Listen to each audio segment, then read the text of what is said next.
Hello, everybody. Hello, hello. We are finishing up the final touches, getting ready. And today you are going to get our actual show, Yeah. not some random show we're doing because of social distancing, but the actual show. Not the podcast distancing show, but the podcast discovery show. We're going to discover a new podcast today. Spoiler alert, it's the Dave Chang Show.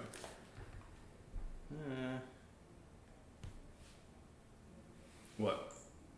I'm trying to get this. Which one? It shouldn't have that at all. Yeah. This mouse. There we go. Is it better on if you use like your trackpad? You know what? I haven't tried that. Okay. All right. Now we need 10 seconds of silence. We need to start recording. What this frame looks like. Yeah. Okay. Good enough. Okay. We're right in there. Right in there. Where is there? Where are we going? What? I'm just kidding.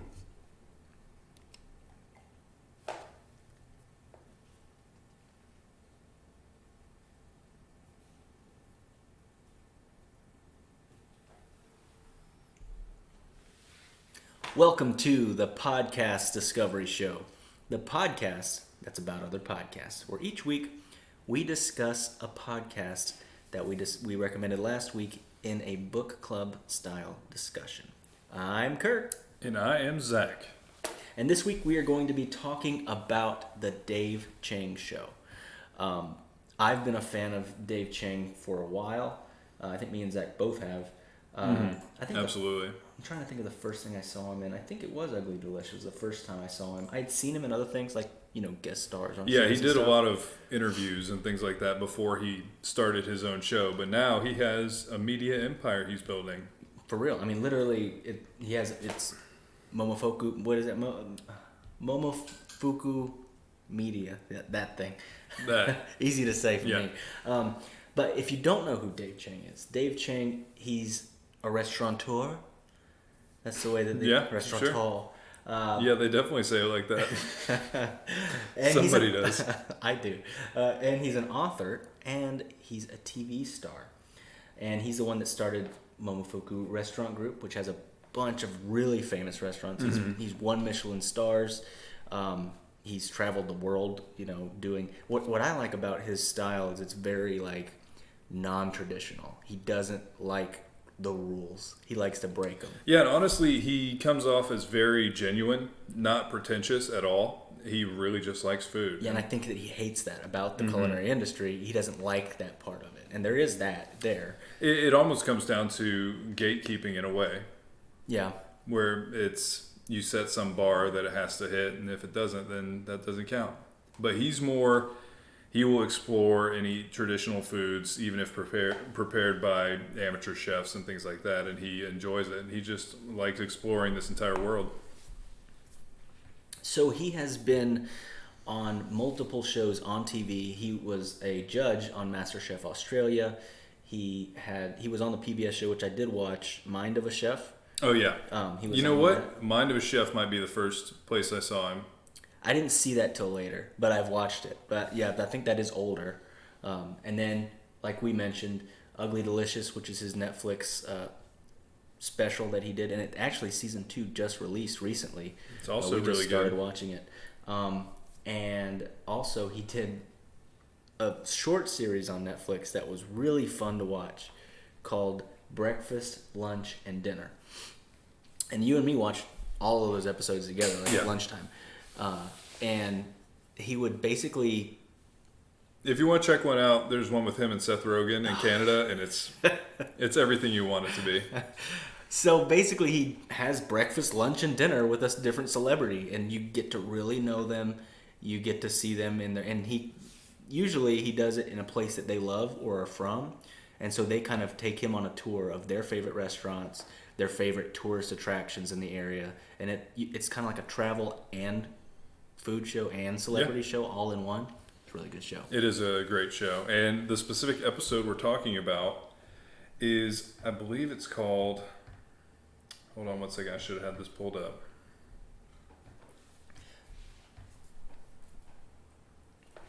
Do you have notes for this? This is where we take a note, and we're going to cut this from the actual podcast part of this.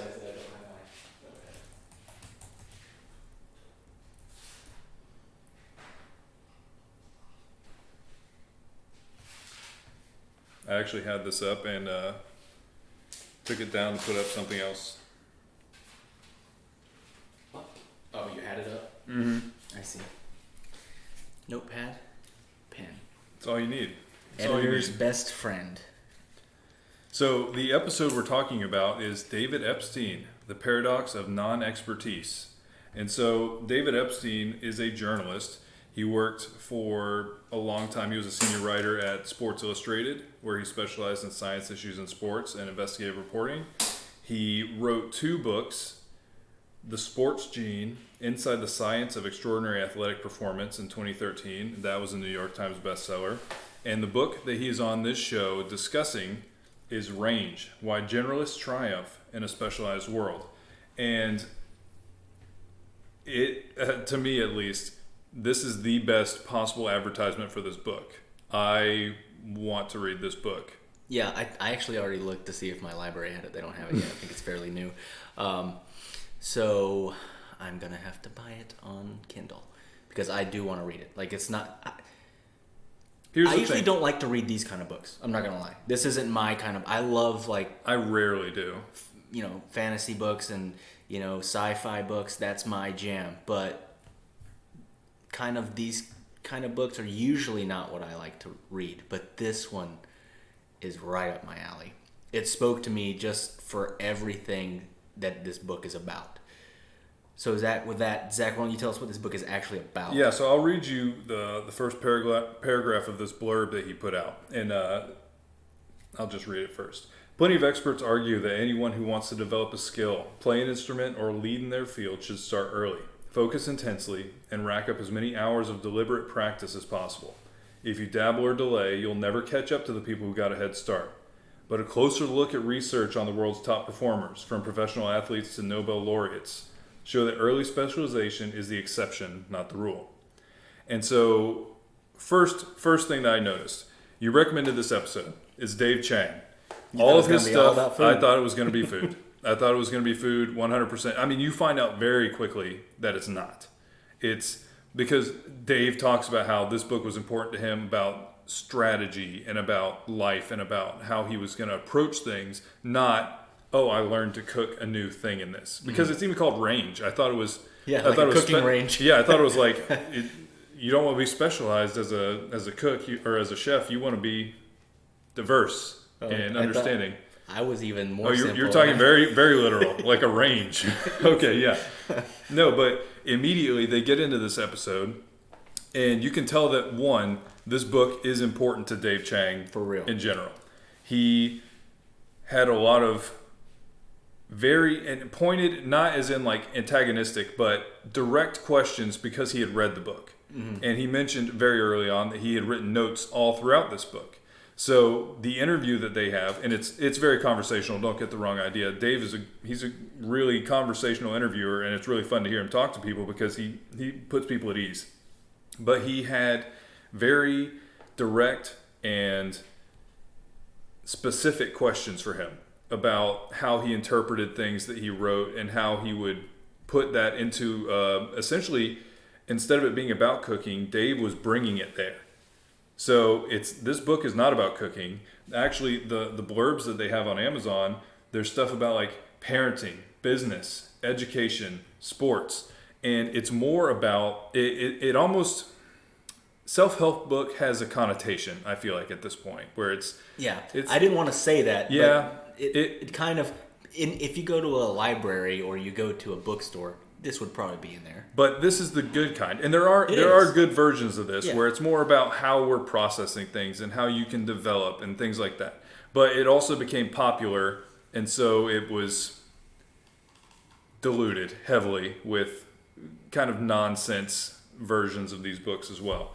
But Dave Chang, obviously, is very interested in applying these principles that he picked up throughout this book to the kitchen, to cooking, and to managing a kitchen. And so it was really interesting to hear him ask very specific questions about how that would work. And just to start out with the show, I thought it sounds great. Of course. The questions and the kind of the line of the conversation was extremely interesting, and we'll get more into that. But overall, I think it was about an hour and a half. It did not feel like it. Yeah. It was very, very interesting. And honestly, this is one where I wish Josh was here, because this seems really up Josh's alley. Yeah. I think that he would have a lot to say about this book. We miss you, Josh. So we're going to have Josh call in and let us know if he likes this podcast. Yeah. So the reason that this really resonates with me is because, I mean, I feel like this has a lot to do with me personally, where I'm at now and how I got here. And I'm not saying I'm like, oh, I'm on the top of this mountain and it's the most amazing thing ever. But to think of where I'm at now and where I started, it's pretty crazy how we got here. Yeah. I never would have guessed where I would have been I'm talking about like working and the industry that I'm in or whatnot. And also, I've known people that, it's funny because I used to work in a research place where we research ag stuff, and there was a lot of doctors there, like PhDs, and it was so weird because anything outside of their expertise they had no idea about, and it's not a knock on them, but it was like one of those things that I realized, these guys are so much smarter than me, but yet I feel like in a lot of ways I'm a little bit more well-rounded. Theirs is really narrow, very narrow, but very, very intense. Yes. And I know several of the people you're talking about, and they are brilliant, and they're talking about things I'm just like, what? But and this is definitely something that is heavy in this episode, and that's kind of his thesis, is that it's honestly a great thesis. Everyone should listen to this episode. It's a really, really interesting conversation. But he talks a lot about being highly specialized. It's almost detrimental in some cases because you don't learn how to learn. You don't learn how to adapt. You don't learn how to pivot and change things so that it works better for you. And so it's just really interesting. And they apply this to sports. They apply this to the military. They apply this to a lot of things. Because one of the things that he mentioned, and I wanted to talk to you about, and they mentioned a lot in this episode, is the Tillman organization. Mm-hmm. Are you familiar with Pat Tillman? No, not at all. Okay, so Pat Tillman was a football player. He played in college. He played in the professional leagues. Okay, the name is familiar. I just didn't know where. You probably know it once I get to where he played for the Cardinals. He was a linebacker, and then 9/11 happened. And Pat Tillman literally quit his NFL career and enlisted and went overseas. And he was killed by friendly fire. And so his family and I think maybe his wife set up the Tillman Foundation in his honor because he was very, and you'll have to read some of the quotes from Pat Tillman. This is another person that's really incredible to look up because he gave up a football career to go serve in a time of terror, and just fear. Yeah. And he gave up a football career. Not just I gave up some random job. He was a professional football player. And the Tillman Foundation, which is David talks multiple times. David Epstein. There's two Daves in this one. So we will, from now on, David Epstein will be David, and Dave Chang will be Dave.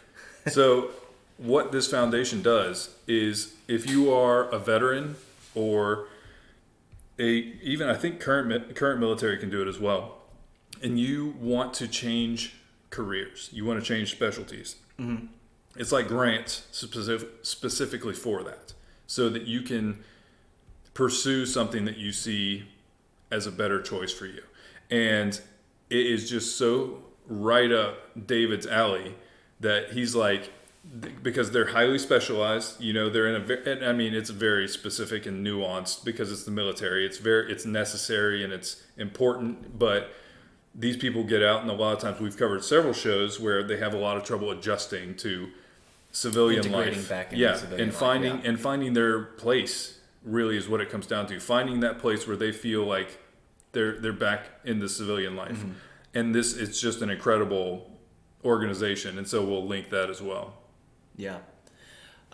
So something that I kind of thought about while listening to this episode was about how there's kind of a trend, and I'm not gonna lie, a lot of the generations ahead of us have talked about how it's such a bad thing that millennials just jump from job to job to job or whatever. Yeah, sure. But there definitely is a trend to having a job for a little while and then going to a different one, not even in the same field. It's almost like they talked about, doing different things in different fields, almost, Yeah.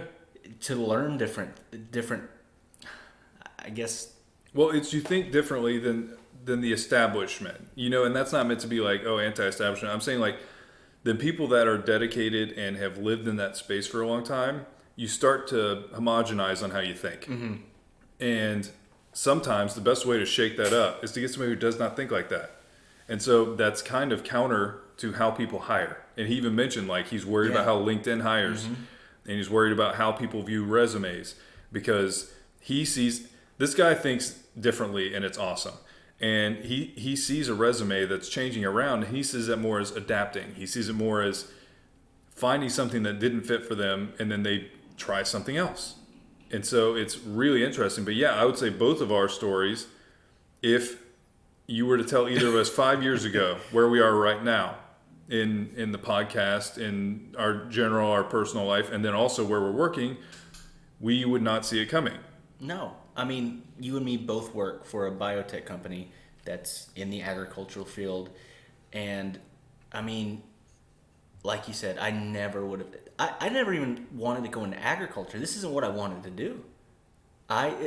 Very similar to Dave Chang, I went to school for religion. I was studying religion, and I literally wanted to be a pilot for missionaries. I wanted to fly them in and out of the mission field.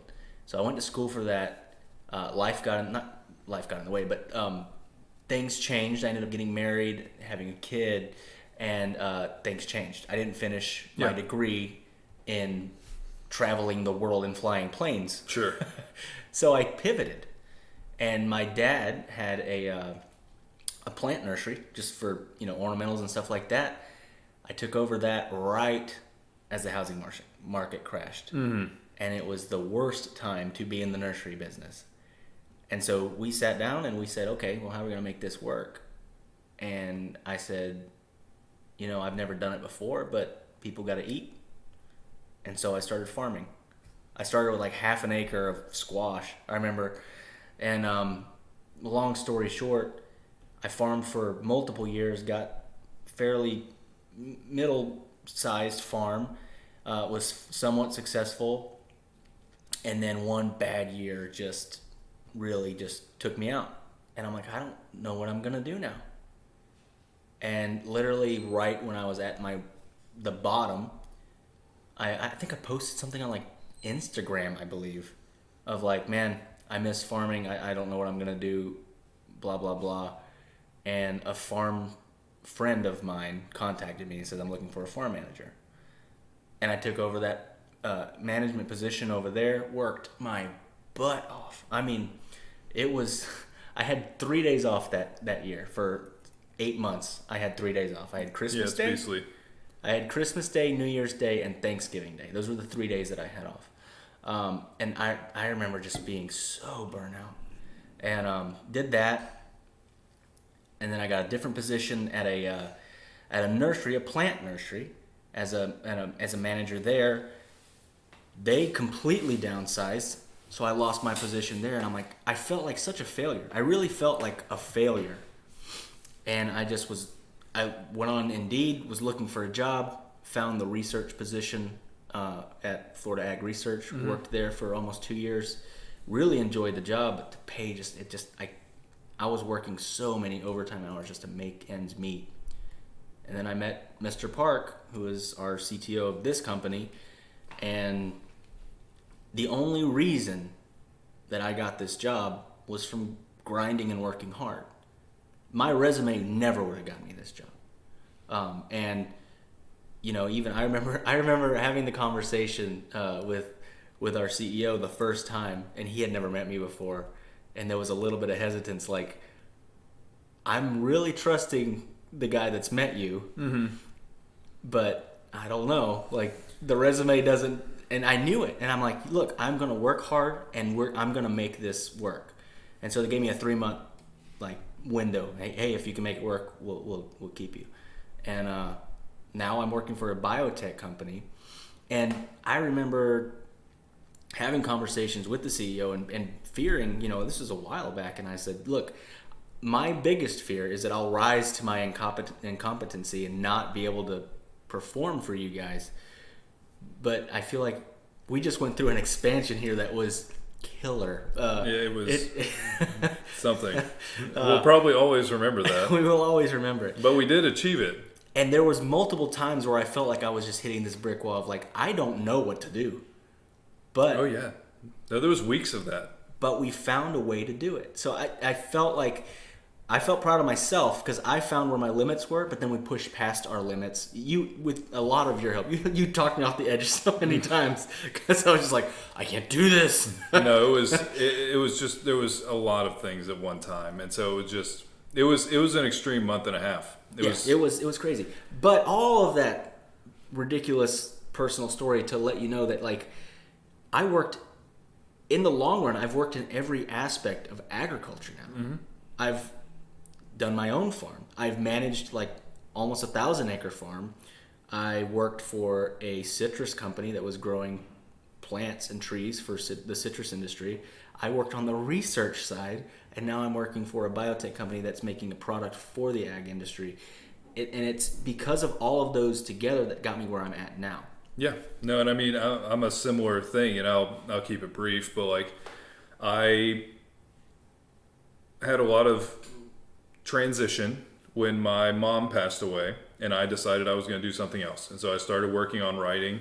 So I put together a portfolio because everybody wants to see your portfolio, and if you don't have one, I just went and wrote in a bunch of different styles.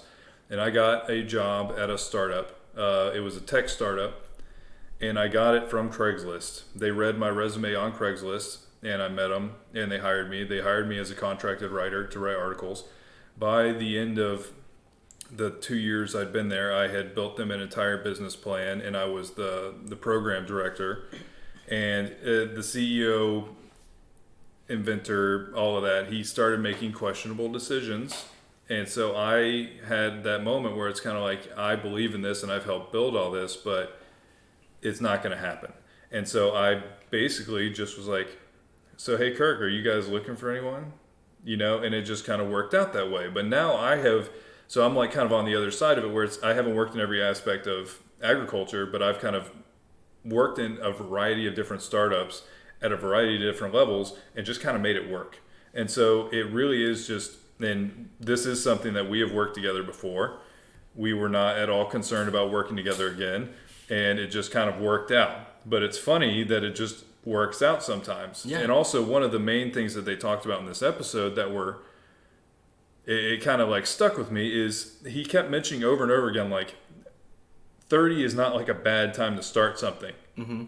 Because I feel like a lot of people get stuck in that mindset of, oh, regret, and I've missed my opportunity to do what I'm going to do. I don't think there's a time limit on that. I think that any time you can find something you're passionate about and something you can dig into and something that it feels right to you and you feel that kind of fulfillment from doing it, that's the right time. There is no expiration date on you finding something great. 30. No, we talked about Charles Bradley on I think it was on a TODS episode. I believe so. He was a singer that was literally a James Brown impersonator his entire life. When he was, I think it was either 55 or 65, got famous for 5 years and then passed away. Yeah, I remember that one. And that does not diminish at all what he was able to do, because he's incredible. Like, his music was incredible. And so I really love how David Epstein thinks. I love how he views things with a lens that's so different than kind of what we were brought up in. Because when I was working at that startup I was working with, for the first year, they paid me in stock. And first of all, I have millions of dollars in stock that is worth $0. But I had to pick up a part-time manual labor job. And so 3 days a week, I was working 10 hours a day, lifting boxes and doing things, just so the other 3 days a week, so I was working 6 days a week total. And the other 3 days, I would work on this. I would sit down and do conference calls and do things like that. But it's just, I don't know. You have to just sometimes try to find by taking that journey. Yeah. And you've also got to rely on someone taking a little bit of a risk on you. Because like you said, I mean, the whole kind of system right now is built around people's resumes and their CVs and LinkedIn and all this other stuff. And it's great, but there's a lot of intangibles with every single person. A lot of things that can't just be broken down to a paragraph on a piece of paper. Yeah, and I think people that are good at hiring know that. Yeah. I think that there is, when you've seen enough resumes and you've interviewed enough people, you can tell somebody who, even if they don't know exactly they can't walk in tomorrow and do the job. They would have to have an acclimation period. You can have a general sense of who would go make it happen. Yeah. Yeah. And I mean, I really appreciate that, our job took a chance on us. Yeah. And I hope we're doing a good job. I think we're working hard. We're definitely working hard. I will say that. Well, that brings us to, I mean, what else? You got anything else on? The only other thing that I really liked is they were talking about Nintendo, and then they got to Toyota. And I don't know if you know much about, but Toyota is the gold standard of a lot of different systems. They're gold standard of kind of efficiency and things like that. And he mentioned Kaizen, the word, and I'm sure that's mispronounced. I'm sorry, but it essentially means continual progress, trying for always get each better. Day improve upon what you're doing. And that I really like as just a general premise in life. It's not something that I always do. Don't get me wrong, but it's something that I would like to strive to do. Always be better. Yeah, always be getting a little bit better. Never just settle. Don't just get stagnant. Just keep trying to move forward in a forward motion. Yeah, and there's another one. I don't remember the word, but it had to do with introspection and like looking at where you may have failed or where you've succeeded, and identify those things so that you can continue to improve. Yeah. And they go hand in hand. And they talk about how most people don't spotlight that one as much because it's not as sexy, but it's very important as well. Yeah. I think that's a lot of the things that... No, that really comes to mindfulness. It's all the same thing. It doesn't have any flash to it, but there's a lot of value. Yeah. So this was a great show. I highly recommend this episode. Check it out. And also, I can't recommend the book yet because I haven't read it, but I want to though. I want to read that book. If that helps, after listening to this podcast, you will probably want to read the book. He's a really interesting guy. I'll bring it on TODS one day. I'll be like, you know what I discovered from our other show, the Podcast Discovery Show? A book. Okay, yeah. And I read that book. And it was good. All right, well, this week's episode of the Podcast Discovery Show is brought to you by Code Story. So it's a podcast that focuses on the tech industry. And I'm not going to lie, I really wish that Josh was still here for this one. This is his wheelhouse. This is Josh's episode that he missed right now. This is the one he should have recommended. This is the one he should have been on. So it's a lot like how I built this, but specifically about tech. I've listened to a few episodes. It's a very well produced show, and they've got some really good interviews. They're not just, someone that made an app in their backyard that never went anywhere. They're interviewing people that are, heavily in the tech industry. They interview Ryan, I can't pronounce his last name, of Credit Karma, Christopher Slow of Reddit. I'm guessing Graciano? Yeah, that's pretty good, yeah. Ryan Graciano. Brandon Hillcart of Bark, and Cortland Allen of Indie Hackers. I'm so bad with names. All of them were like more challenging names, and you could just like easily read it off. There's no Jimmy Smith up there. But it's an amazing show. I listened to 2 different episodes. I listened to the one with the guy from Reddit. I loved that episode. So good. And then I listened to another one that was more podcast centric. It was about a company that built a recording platform for podcasters. I don't remember the name of it, but it was very well produced. The show's very good. And we really want to thank them for sponsoring this episode of the Podcast Discovery Show. Also, speaking of promotion stuff. Smoothly segued. Yeah, it's a great segue. Easily done. See this shirt? This is for the people who are watching the live stream, not for the podcast listeners. This shirt is a very nice, beautiful shirt. It's Bella Canvas, made by our friend at Brands and Empires, Richie, who's been on the show before. And we have these shirts. We got them. For you. Yep. And all you have to do to try to win one of these shirts is to go over to Apple Podcasts or Podchaser, or where else can you be reviewed? I don't really know. Spotify doesn't have one. Anyway, I'll say those 2 things. Yeah. Apple Podcasts or Podchaser. We love Podchaser as well, so if you want to leave us a review there, you can. And at the end of your review, just put your shirt size. And we have like 25 of them, so you have a really good chance of winning a shirt. Your chance is really good, and we'll try and get in touch with you and figure out where to send your shirt. Because, the reason we ask for reviews is it helps with visibility, and then other people can find the show, because really we want to have a conversation with everybody who's listening at the end of every show. We want to know how you like the episode. Honestly, if you just want to let us know that, we have a group on Facebook called the Podcast Discovery Club. You can let us know there. You can reach out to us on Twitter and just let us know what you thought of this episode of the show or of any episode. We'd love to talk to you. Yeah, speaking of reviews, I'm going to read one real quick that we got recently. Nice. They did not put their shirt size, so they need to go leave a new review and leave your shirt size so you can get a shirt. This is from My Stuttering Life. I really enjoyed the zebra stripe episode because you talked about mosquitoes. And being from Texas, our mosquitoes wear cowboy boots. I don't see how that's true. It seems Texan. I'm just kidding. Cowboy hats, and they are the size of apples. During the hot months, you dodge them by waving your hands in the air like you just don't care. 80s pun. And it's a huge nuisance. Okay, we're from Florida. We get it. Yeah. We do understand. The mosquitoes suck. Mosquitoes... Yeah, was that a pun? Mosquitoes are bad. Yeah, they suck. They suck so bad. I really like this podcast. I really like the interactions betwixt the hosts, and I'm going to keep on listening. It's a great use of betwixt. Great job. Thank you so much for your review, and if you want to go back and tweak your review with your shirt size, you would probably Can you edit reviews? Yeah, put a shirt size on there. All right.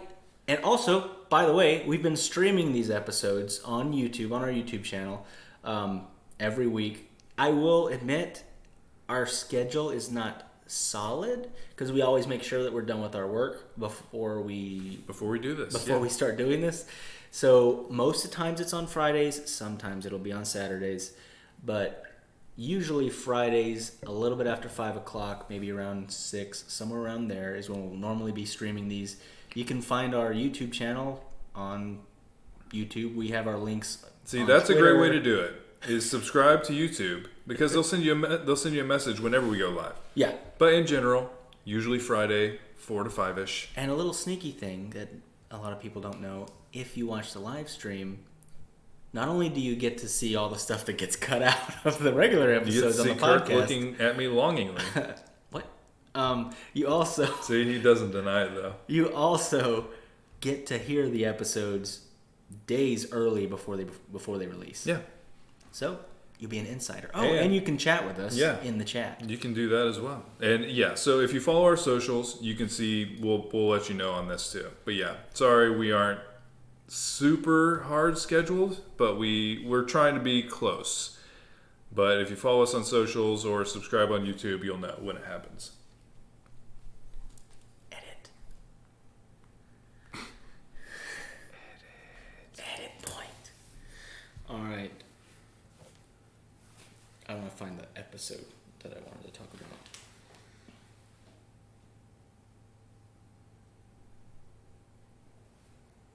Squadcast was the name of the thing that guy made. Squadcast. Mm-hmm. It's similar to Zencaster. Keith was talking about that. Really? Oh, is that the one we used the other night? We used it. We did use that. That's funny. I didn't even remember that was what it was called. But it was pretty cool. It was like a 5-person team. It's all friends and family that have been building it. Really? Yeah. That sounds cool. And they like broke ground at Podcast Movement. That's how they got the word out and stuff like that. So it was kind of interesting to listen to that episode. Yeah. But I'm not gonna lie, that episode was very technical. They talked a lot about Python and structure and words that I don't nodes. Sure. I don't know what any of these words mean. Node.js. They need words. They mean something, but I don't know what they mean. Sure. All right.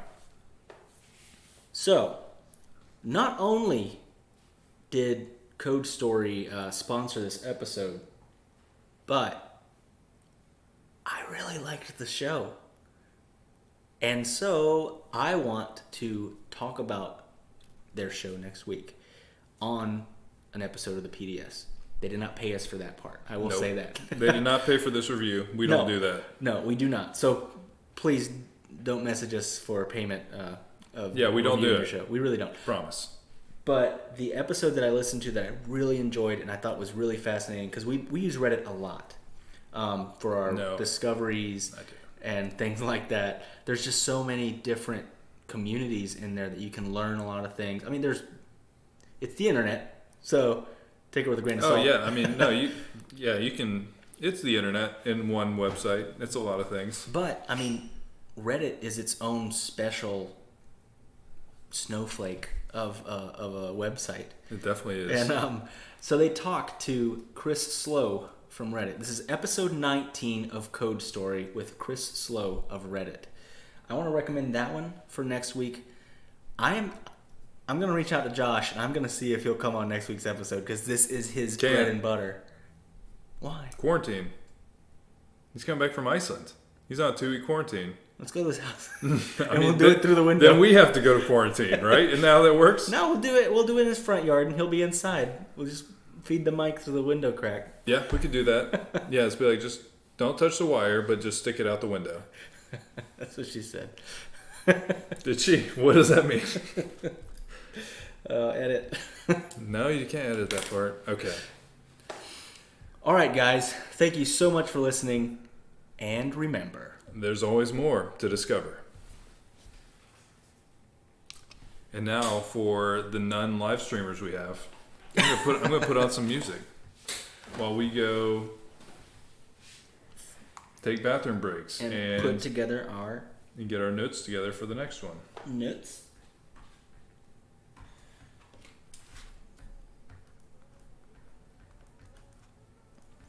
I remember. This fire in my head's got me on edge. I'm going out tonight. Faded on a thread. Don't know what's next. I wanna feel alive. I kissed a stranger in a white dress. She put a crown on top of my head. Said every king needs a queen in his bed. I said, hey girl, I'd like to stay here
building a fortress, and we thought it was stronger, keeping your distance. I thought we were better. We can try to just hide from the pain by building our castle. We can build them again and again.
your hands down.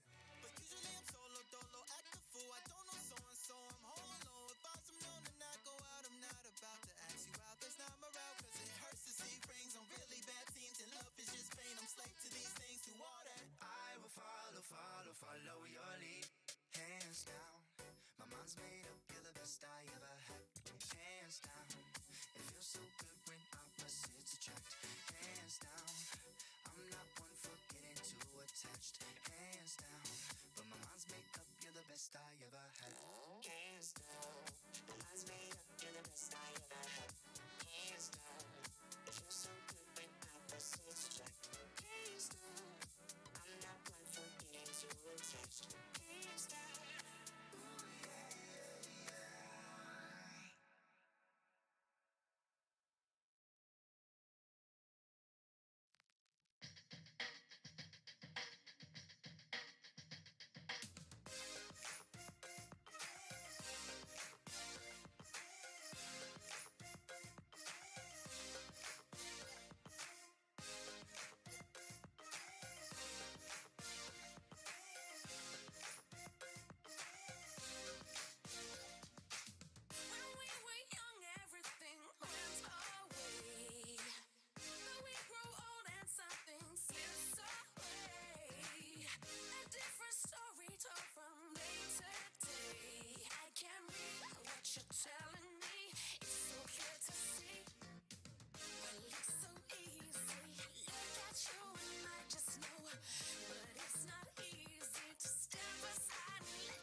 I feel like we haven't streamed any audio on this. We might have to cut this entire audio. Give me a second. Did you change anything? I just did, but I think I might have paused it. Like, I think I might have cut it. Wait, right here. Damn it. I'm gonna have to add audio to this video, but I'm recording this one. Yep. I feel like we haven't streamed any audio on this. I can add audio to this though because I recorded the video separately. Oh, you did it. Yes. You actually hit record on this Yeah. part. Okay. So we're good. It's stupid, but it's good. Like, I think I might cut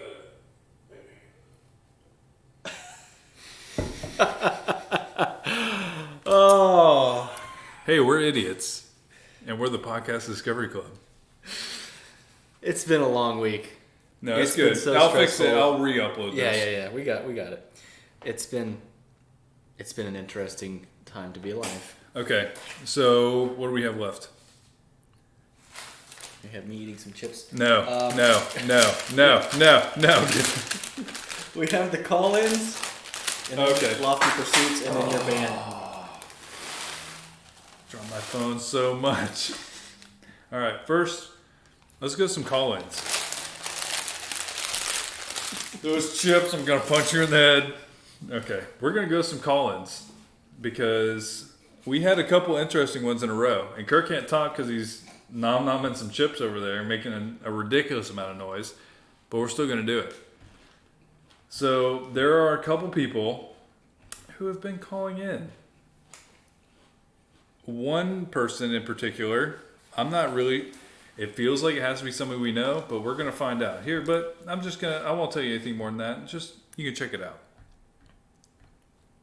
Hey boys, how you doing? Hey, yo, this is Johnny. Hey, I just wanted to say thank you for teaching me how to cook things on a hoe. That information was amazing, and I've been cooking Hoe cakes. Cooking things on a hoe. They are delicious. Yeah, yo, you know what I'm saying? So, yeah, you guys keep up the great work, and give me some more discoveries of how to cook things. So yeah, Peter Griffin loves hoe cakes. So we heard that before, and it gives you a transcript on. And it's wrong. So wrong. The translation's bad. And so we're like, what did he say? Cooking things on a, and we're trying On to a figure hoe. out what Yeah, it makes more sense. that is it, because you talked about The depression foods, yes, right? and you talked about hoe cakes. That's where the name. First came of all, from. if you ever had a hoe cake, you should. They're so good. It's like a cornmeal pancake almost. It's like a not sweet pancake, and it's Very good with On black eyed point. peas. Yeah. yeah. Kirk's been going to New Year's Day lunch with me for several years now.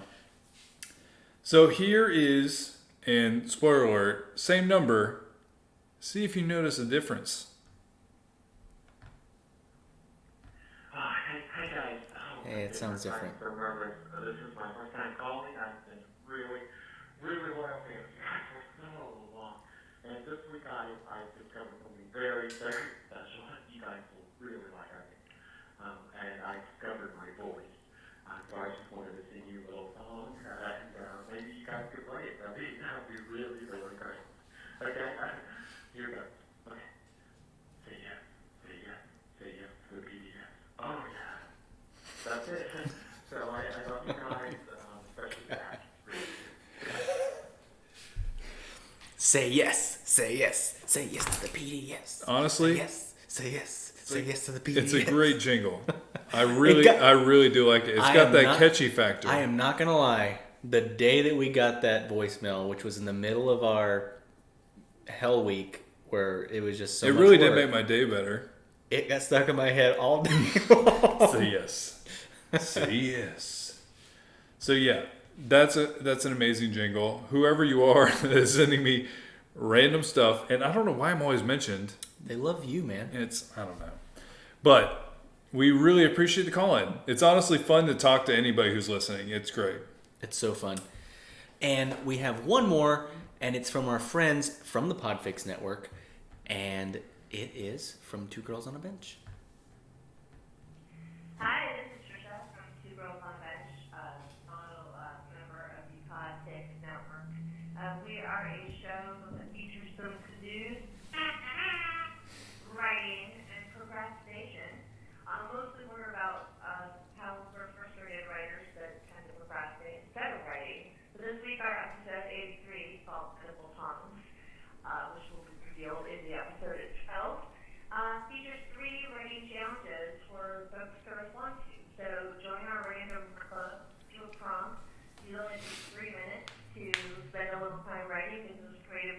flowing while you're isolating. We've discovered the world is our wallpaper right now, so why not spend it writing? Just saying. Yeah, and we also feature snacks. I guess I should have said that first. And I'm Trisha, and Sean is not with me right now because we are social distancing in our own houses. But we have a pretty fun show, so hopefully you can join us, listen, and we'll play you songs on kazoo. Yeah, and take care, everybody. Take care of each other. All right. Bye. Thank you, Trisha. Thank you so much for your call in. They are a fun show. I have listened to the show. We have not covered them yet, but they are definitely in the docket to cover one of their episodes. The thing is, see, this is something that's perfect for this time of isolation. And that is writing, creative writing. Mm-hmm. Do some creative writing. No, seriously. Explore. Try and figure out something creative you can do that you enjoy doing, because it's the perfect time for it. Yeah. I firmly believe that people can be creative and they can find something they enjoy doing. So it's a great time to try stuff out. You know?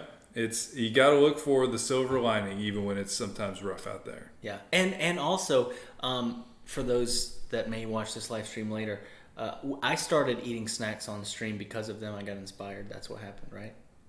No, he started eating snacks on stream because it's so loud. Every element of him eating a freaking potato chip on here is the loudest thing you could possibly do. So that's why he wanted to do it. He wanted to give you an ASMR experience that you'll never forget. Or be able, your therapist might be able to help you forget it one day, but not soon and not cheaply. All right, so my last discovery has something to do with a snack in a way. It has to do with candy.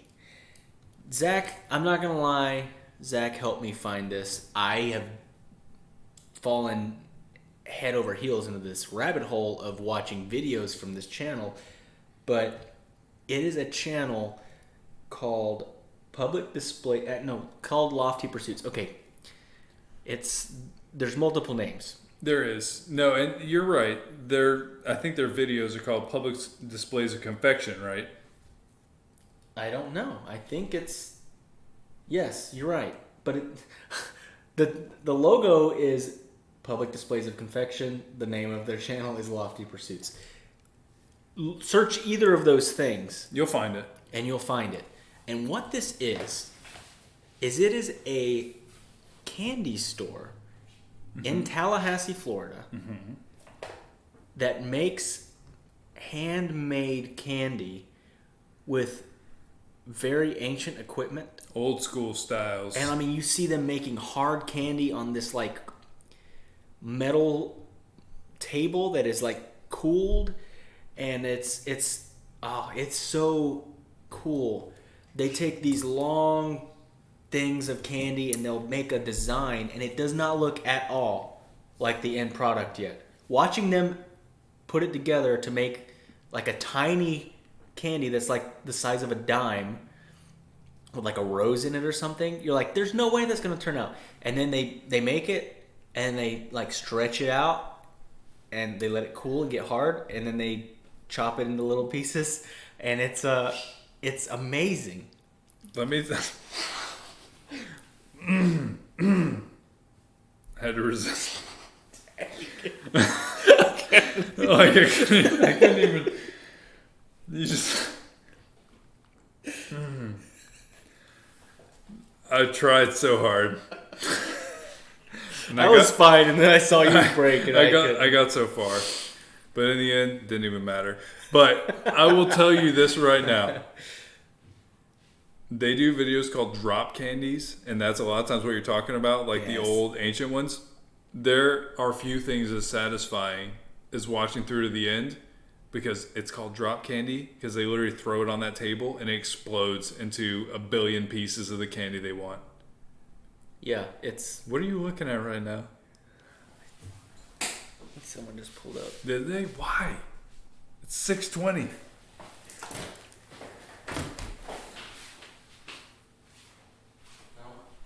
I don't see anybody. That's just been a big truck. I saw like the whole like reflection on the wall of a car going by. I know what you're talking about. And we're back. Don't worry, we're trying to Great not. video. We're trying to not be caught recording our podcast. No, they know. It's We're literally incriminating ourselves how. by making a video. I'm saying, like, Oh. if we're trying not to be caught, then we would have made a video. No, they know. It's fun. It's after hours. It's 6:20 right now. We got our work done. We're killing it, everybody. Don't even worry. This is probably all going to get cut, but we're killing it. For the last discovery of the week, I have a new Creators Cove episode to recommend to you. And it's not my newest, but it's also somebody you may have heard before. But this is a special band to me because it is the band Vacationer. And this is the lead singer of the Starting Line, you guys might know, from very early high school. I remember for that us band. at least. Yep. And he has started another band called Vacationer. And when I talked to him on Creators Cove, I was like, hey, would it be okay if I used your music as my intro, like my theme song for the show? He's like, yeah, man, that's fine. And it's literally the song that I recommended before on this show. It's Treat by Vacationer. Mm-hmm. It's been on this podcast before, and that is literally my theme song now. But I won't recommend that again. I would check out all of his social medias. We'll throw it in the show notes, but check it out because seriously, musicians are kind of hit hard right now. Check out anybody you really appreciate as a musician. Try to find a way to support them. They're struggling right now, and he is probably going to start trying to find a way to live stream. And he has a podcast. He has a bunch of cool stuff going on. But the song that I'm going to recommend for this one, our discovery of the week, is called Tape Deck. Tape Deck. Thank you so much for listening. And Don't we will forget talk to you. rate and review the show on Definitely that. Apple Podcasts or Podchaser to get yourself a free t-shirt. And enjoy Do it Tape Deck. by Vacationer. Thanks for listening. Bye, guys. Stay safe.